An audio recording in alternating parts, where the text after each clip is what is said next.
یونس Emre ترکوں کے محبوب اور مقبول ترین شاعر ہیں، جنہیں ترکی اور وسطی ایشیائی ممالک آذربائیجان، بلکان اور البانیہ وغیرہ میں رومی سے بھی بڑا شاعر مانا جاتا ہے۔ ترکی کے صدر رجب طیب اردگان کہتے ہیں کہ یونس ایمرے کے نقش قدم پر چل کر ہم دلوں کو جوڑ سکتے ہیں۔ یونس نے ہمیں کبھی تنہا نہیں چھوڑا۔ یونس ایمرے جیسی آتش، رومی جیسی فکر اور حاجی بکتاش جیسے تحمل اور وقار کے بغیر قوم کی خدمت ممکن نہیں۔ طیب اردگان مزید کہتے ہیں کہ مجھے یقین ہے کہ ہمارے تمام شہری اپنی زبان کے تحفظ اور تقویت کا اہتمام کرتے ہوئے یونس ایمرے، مولانا رومی، حاجی بکتاش ولی اور دیگر کئی اکابرین کے آفاقی پیغامات کو آئندہ نسلوں تک پہنچائیں گے۔ اگر برصغیر پاک و ہند میں کسی سے پوچھا جائے کہ ترکی کے سب سے مقبول اور سب سے بڑے صوفی شاعر کون ہیں تو فوراً ہی ان کی زبان پر حضرت جلال الدین رومی کا نام آ جائے گا۔ آپ کو یہ سن کر حیرت ہوگی کہ اگر یہی سوال کسی ترکی باشندے سے پوچھا جائے تو اس کا جواب کچھ اور ہوگا۔ عالمی سطح پر تو 13ویں صدی عیسوی کے مشہور شاعر اور مفکر جلال الدین رومی کو ایک منفرد مقام حاصل ہے۔ ترکی، ایران اور برصغیر پاک و ہند میں رومی کی شورۂ آفاق تصنیف مثنوی ایک نہایت محترم کتاب کا درجہ رکھتی ہے۔ رومی کی شاعری دنیا کی بیشتر زبانوں میں ترجمہ ہو چکی ہے۔ کلام رومی امریکہ میں بیسٹ سیلرز یعنی سب سے زیادہ فروخت ہونے والا کلام میں شامل ہے۔ آپ کو یہ جان کر حیرت ہوگی کہ ترکی میں ایک صوفی شاعر ایسے ہیں جنہیں رومی سے بھی بڑا شاعر مانا جاتا ہے، جو گزشتہ 700 سال سے ترک باشندوں کے مقبول اور محبوب ترین شاعر ہیں۔ جی ہاں، ہم بات کر رہے ہیں 13ویں صدی عیسوی کے مشہور اور معروف شاعر یونس ایمرے، جو 1238 میں پیدا ہوئے اور 1320 میں وفات پائی۔ تصوف اور روحانیت کے حوالے سے یونس ایمرے کا کلام، رباعی، گیت، نظمیں، غزلیں نہ صرف ترکی بلکہ وسطی ایشیائی ممالک بلکان، آذربائیجان اور البانیہ بھی زبان زد عام ہیں۔ یونس ایمرے 1238 میں ترکی کے ایسکی شہر کے سارے کوئے نامی علاقے میں پیدا ہوئے۔ ایمرے کے معنی دوست، محبوب اور عاشق کے ہیں۔ آپ کا گھرانہ گاؤں میں ایک غریب کسان کی حیثیت سے ہل چلا کر گزر اوقات کیا کرتا تھا۔ کہا جاتا ہے کہ ابھی یونس نو عمر ہی تھے کہ اناطولیہ میں سخت قحط پڑا۔ ان کا گاؤں بھی قحط سے بری طرح متاثر ہوا۔ یونس کو اپنے سے زیادہ دوسروں کی فکر تھی۔ یونس ترکی کے مشہور و معروف صوفی بزرگ حاجی بکتاش ولی کی درگاہ کے لیے روانہ ہوئے۔ رقم پاس نہیں تھی اور درویش کے پاس خالی ہاتھ بھی نہیں جانا چاہیے تھا، اس لیے جنگل سے کچھ پھل توڑ کر لے گئے۔ بکتاش بہت پہنچے ہوئے بزرگ تھے۔ انہوں نے اپنے ایک مرید خاص کو کہا کہ آج ایک لڑکا یونس آنے والا ہے، تم نے اس سے پوچھنا ہے کہ اس کو اناج چاہیے یا برکت۔ جب یونس درویش حاجی بکتاش کی درگاہ پہنچے تو حاجی بکتاش نے خود ان سے پوچھا کہ بیٹا، تم گندم لینا چاہتے ہو یا برکت؟ یہ سوال انہوں نے 3 مرتبہ پوچھا۔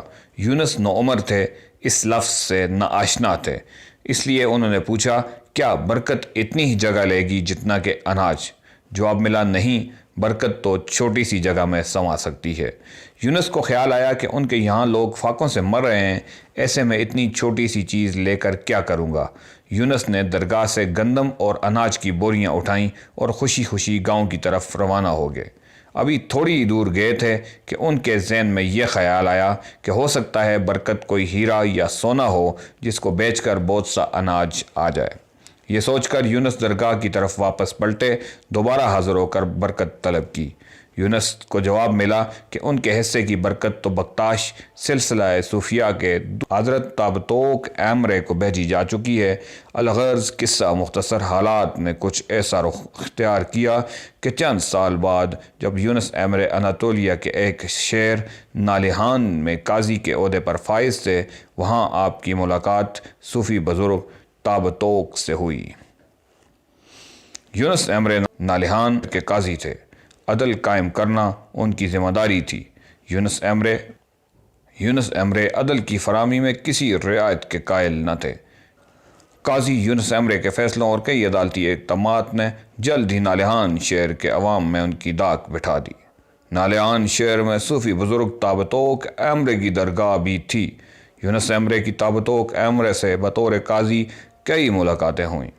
یونس پر صوفی تابتوک ایمرے کی صحبتوں کا کچھ ایسا رنگ جما کہ انہوں نے تابتوک ایمرے کی شاگردی اختیار کرنے اور ان سے حصول علم کے لیے قاضی کے منصب سے استعفیٰ دے دیا۔ تابتوک ایمرے سے آپ نے قرآن و حدیث کے علوم اور روحانیت کے اسرار و رموز سیکھے۔ اس مقصد کے لیے 40 سال ان کی خدمت میں گزار دیے۔ تابتوک ایمرے نے یونس کو بہت سخت مجاہدوں سے گزارا۔ یونس نے کئی سال تک درگاہ کے لیے لکڑہارے کے فرائض بھی سر انجام۔ اسی دوران یونس کی شادی بھی تابتوک ایمرے کی بیٹی سے ہو گئی۔ مولانا روم سے جو تعلق حضرت شمس تبریز کا تھا، وہی تابتوک کا یونس ایمرے سے ہے۔ تابتوک کی تربیت میں یونس نے راہ سلوک کی کھٹن منازل طے کیں اور پھر گاؤں گاؤں کریا کریا فقیرانہ صدا لگاتے محو سفر رہے۔ یونس ایمرے کا زمانہ بڑا ابتلا آزمائشوں کا زمانہ تھا۔ اس زمانے میں سقوط بغداد کے بعد کونیا پر سلجوق ترک حکمران تھے۔ اس وقت کونیا اور اناطولیہ کا نوائی علاقہ ان وسط ایشیا کے مہاجرین کے لیے واحد پناہ گاہ تھا جن کے آبائی وطن کو منگول حملہ آوروں کی یورش اور قتل و غارت گری نے تباہ و برباد کر کے رکھ دیا تھا۔ سلجوقی، منگول اور مختلف قبائل لڑائیوں میں مصروف تھے۔ اس دور میں یونس ایمرے نے انسان دوستی اور بھائی چارے کا پیغام پھیلایا اور سب کو اتفاق، اتحاد اور آپس میں مل جل کر رہنے کی تلقین کی۔ یونس ایمرے کے بارے میں کہا جاتا ہے کہ وہ بہت شیریں گفتار اور لحن داؤدی کا سا کمال رکھتے تھے۔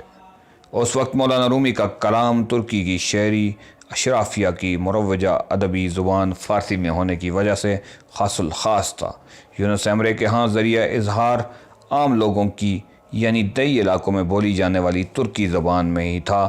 زبان سادہ، مفہوم واضح، تشبیہات، استعارے عام فہم اور زبان زد عام ہونے والے یونس کے کلام میں غنائیت اور نغمگی کا بہاؤ اس درجہ تھا کہ صوفیہ کی محفلوں میں جب گایا جاتا تو لوگ وجد میں آ جاتے تھے۔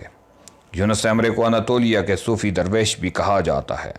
معروف ترک بزرگ صوفی شاعر احمد ولد اور احمد یوسوی کے بعد یونس نے فارسی اور عربی کے بجائے ترک زبان میں شاعری کی۔ یونس ایمرے نے 1320 میں وفات پائی۔ حضرت یونس ایمرے کے مدفن کا یقینی علم نہیں ہے۔ غالب امکان یہی ہے کہ آپ سارے کوئے میں دفن ہوئے۔ آپ نے وسطی ایشیا سمیت شام اور دنیا کے بہت سے ممالک کے سفر کیے۔ آپ کی عقیدت مند دنیا کے مختلف خطوں میں پائے جاتے ہیں۔ یونس ایمرے جلال الدین رومی 1207 تا 1273 کے اہم اثر تھے۔ یونس ایمرے رومی سے 31 سال چھوٹے تھے۔ یونس ایمرے بھی رومی کی طرح عالمی سوچ رکھتے تھے۔ عظیم شاعر ہیں۔ ان کو رومی سے جو چیز الگ کرتی ہے وہ ان کی جانب سے استعمال کی جانے والی زبان ہے۔ مولانا نے اپنے شاہکاروں میں ترکی زبان کی اصطلاحات، محاورے اور فلسفے کو فارسی زبان میں پیش کیا تو یونس ایمرے نے اپنی مادری زبان ترکی کو اپنے اشعار میں تحریر کرنے کو اولیت دی۔ رومی اپنی کہانیوں میں حکایتوں اور مثنویوں کا مجموعہ تصنیف کرتے تھے۔ ان کا حلقہ اثر شعر کے عالم فاضل صوفیوں پر زیادہ مشتمل تھا۔ بنیادی طور پر ان کی تحریریں ادبی زبان یعنی فارسی میں تھیں۔ دوسری طرف یونس ایمرے بستی بستی گھوم کر غریبوں کے لیے نظمیں کہتے تھے۔ ان کے گیت عام فہم ترک زبان میں ہوتے تھے، اس لیے عوام میں بڑی تیزی سے مقبول ہوتے گئے۔ ترکی میں آپ کو نہایت عزت و احترام حاصل ہے، یہاں تک کہ آپ کو رومی سے بھی بڑا عوامی شاعر مانا جاتا ہے۔ یونس ایمرے نے تحریری طور پر کوئی اثاثہ نہیں چھوڑا۔ ان کا کلام، نظمیں اور رباعیات سب سینہ بسینہ چلی آ رہی ہیں۔ موجودہ صدی میں عبدالباقی گل پنیارلی نامی ایک عالم نے نہایت عرقریزی سے یونس ایمرے کا کلام مرتب کیا۔ اس میں 1308 میں لکھی گئی 1575 اشعار پر مبنی ایک مثنوی رسالۃ النسیہ ہے جو فارسی بیر اوزان پر ہے۔ 350 نظموں پر مشتمل دیوان شامل ہے، لیکن یونس ایمرے کا بیشتر کلام امتداد زمانہ کی نظر ہو چکا ہے۔ اس حوالے سے ایک واقعہ مشہور ہے کہ صوفی بزرگ تابتوک ایمرے کا ملا قاسم نامی ایک مرید تنگ نظر، دقیانوسی اور انتہا پسندی سوچ کا مالک شخص تھا۔ ایک روز اس نے اپنے پیر بھائی یونس ایمرے کے تحریری کلام کو دریا برد کرنے کا ارادہ کیا۔ کہتے ہیں کہ ملا قاسم دریا کے کنارے بیٹھا یونس ایمرے کی شاعری کا مطالعہ کر رہا تھا۔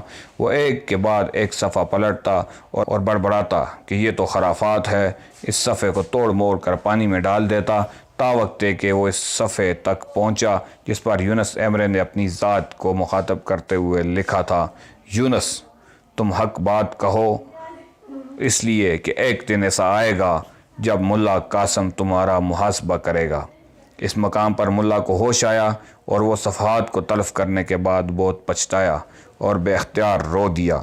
آج کہا جاتا ہے کہ یونس ایمرے کے کلام کا ایک تہائی اثاثہ جو اگلی نسلوں تک پہنچا ہے وہ یونس کے کلیات کا وہی حصہ ہے جو ملا قاسم کی دست برد سے بچ گیا۔